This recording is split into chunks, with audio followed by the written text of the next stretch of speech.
मित्राज IAS में आपका स्वागत है और मैं हूं निमिष कपूर।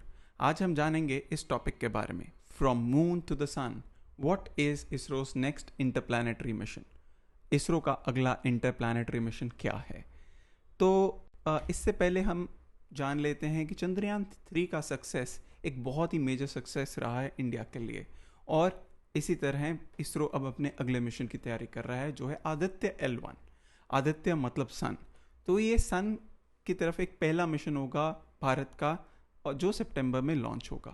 तो एक बहुत बड़ी अचीवमेंट एज यू नो रही है इसरो के लिए जो चंद्रयान 3 की सक्सेस, और इसको रेप्लिकेट करने की कोशिश करेगा ISRO through Aditya L1 mission. तो इम्पॉर्टेंट है कि आदित्य L1 मिशन क्या है, भारत का क्या क्या एस्पिरेशंस हैं फ्यूचर में इंटरप्लैनेटरी मिशंस के लिए, और क्यों ये इंटरप्लैनेटरी मिशंस भारत के लिए सिग्निफिकेंट हैं। तो सबसे पहले आदित्य L1 मिशन के बारे में जान लेते हैं। तो आदित्य L1 मिशन जो है वो भारत का पहला स्पेस बेस्ड इंडियन मिशन होगा जो सन को स्टडी करेगा। तो एक बहुत ही इंपॉर्टेंट मिशन है, और ये लॉन्च किया जाएगा PSLV एक्सेल व्हीकल के द्वारा, जबकि चंद्रयान 3 को लॉन्च किया गया था LVM-3 लॉन्च व्हीकल के द्वारा, राइट।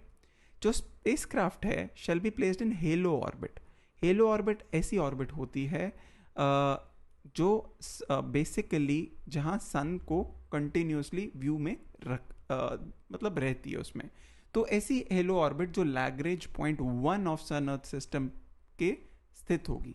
इसके ऊपर मैं आराम से डिटेल में बात करूंगा लैग्रेंज पॉइंट क्या होता है, which is about 1.5 million kilometre from the earth. तो सैटेलाइट हेलो ऑर्बिट में रहेगी, जहां L1 पॉइंट से मेजर एडवांटेज ये रहेगा कि सन कंटिन्यूस व्यू में रहेगा, इवन चाहे इक्लिप्स हो तब भी सन का व्यू हर वक्त सन की तरफ रहेगा। ये L1 पॉइंट और हेलो ऑर्बिट का ये फ़ायदा है। ये this will provide a greater advantage in observing solar activities. हर वक्त सोलर एक्टिविटीज़ पे नज़र रहेगी, एंड उसका अफेक्ट जो स्पेस और वेदर पे रहता है इन रियल टाइम वो ऑब्जर्व ये सैटेलाइट और ये मिशन कर सकेगा। स्पेसक्राफ्ट जो है 7 पेलोड लेकर चलेगी, मतलब 7 इक्विपमेंट 7 पेलोड्स रहेंगे।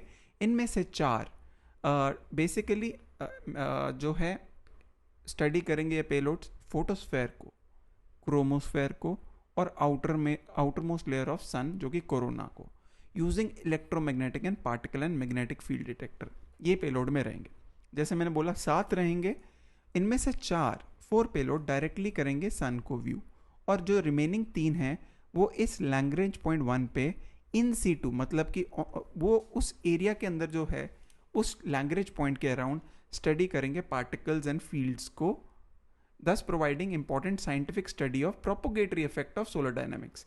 मीन्स जो सन का जो अफेक्ट है रेस का उस पॉइंट पे उसके डायनामिक्स को स्टडी करेंगे, right. Other objectives of Aditya L1 mission होगा, अदर ऑब्जेक्टिव्स होंगे कि understand the drivers of space weather, उसका ओरिजिन कैसा है, composition and dynamics of solar wind, right. Identify sequence of processes that occur at multiple layers, chromosphere हो गया, right, photosphere, outermost layer जो corona है उनके। तो बेसिकली ये आदित्य L1 मिशन का मेजर ऑब्जेक्टिव्स हैं। लैग्रेंजियन पॉइंट क्या होता है, जैसे आपने Aditya L1 is a Lagrangian point. Basically Lagrangian point also known as Lagrange points और libration points are specific location in space. एक ऐसी लोकेशन होती है स्पेस में जहाँ gravitational forces of 2 large bodies basically balance out each other, जहाँ sense of stability आती है, जहाँ दोनों की ग्रेविटेशनल फोर्सेस बैलेंस आउट करती है। ये हो सकता है एक प्लैनेट और मून के बीच में या प्लैनेट और सन के बीच में, right. In these points, the gravitational pull from 2 bodies creates a stable or quasi-stable region where a third, smaller object can maintain a relatively constant position relative to larger bodies। जैसे 2 planets हैं या 2, तो एक ऐसा point होता है जहाँ एक थर्ड स्मॉलर ऑब्जेक्ट, इस केस में एक सैटेलाइट, राइट, जो अपना एक स्टेबल पोजीशन मेंटेन कर सकती है। तो बेसिकली ये सन, अर्थ एक ऐसा पॉइंट जहां वो एक स्टेबल पोजीशन पे रह सकती। सन और अर्थ के बीच में ऐसे 5 पॉइंट्स हैं, 5 लैग्रेंजियन पॉइंट्स हैं, जिसको L1 से लेकर L5 तक मार्क किया जाता है। अगर हम देखें तो ये पॉइंट्स ऐसे नज़र आते हैं। अभी जो मिशन होगा लॉन्च, आदित्य L1 मिशन, ये अराउंड 1.5 मिलियन किलोमीटर दूर है अर्थ से, और एज यू कैन सी ये यहाँ स्थित होगा, और यहाँ जो है Aditya L1 mission, this is where it will be stationed. If we look at other important points, L2 is basically in the opposite direction, and अगर आप ये चीज़ देख रहे होंगे, L2 पे क्या स्थित है, James Webb space telescope, right. तो James Webb space telescope L2 point पे स्थित है। L3 is on the farther side, possibly practically बहुत डिफिकल्ट है L3 पे कोई भी मिशन लॉन्च करना। L4 and L5 are these points, right. So majorly L1 usually जो मिशन होते हैं वो L1 पॉइंट्स पे किए जाते हैं, या L2 पॉइंट पे, जैसे जेम्स वेब स्पेस टेलीस्कोप में किया गया। तो these are the Lagrangian points, और ये 5 पॉइंट्स हैं जहां दोनों की ग्रेविटेशनल फोर्सेस बैलेंस आउट, एक certain level of equilibrium reach करती है। L1 it was found by mathematician Joseph Louis Lagrange. ये 1.5 मिलियन किलोमीटर, करीब 15 लाख किलोमीटर अर्थ से दूर है, between sun and the earth. L1 point of the earth sun system gives clear view of the sun all the time, हर वक्त एक clear view देता है without any eclipses. Once Aditya L1 mission reaches the L1 Lagrange point, it will be injected into halo orbit. So basically इस point पे around एक ऐसी orbit पे वो उसको लॉन्च कर दिया जाएगा।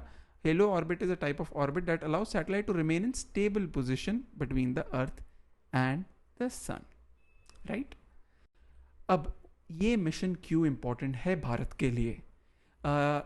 मेजरली ये भारत का, इसरो का एक स्ट्रैटेजिक शिफ्ट दिखाएगा, strategic shift from utility missions to interplanetary missions.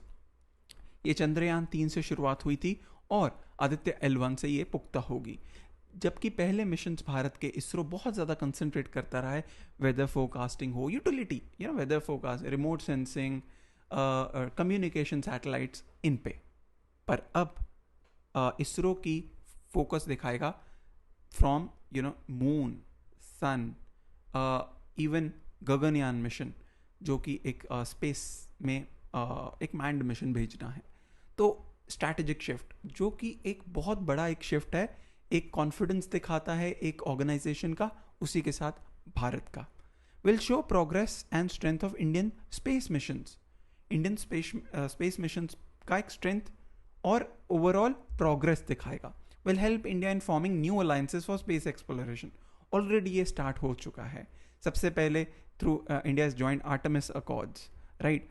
JAXA जो जापान की ऑर्गेनाइजेशन, उसके साथ अब नेक्स्ट जो चंद्रयान 4 मिशन के बात हो रही है वो जापान के साथ रहेगी। It will inspire Indian students, Indian young generation towards science and specifically space exploration.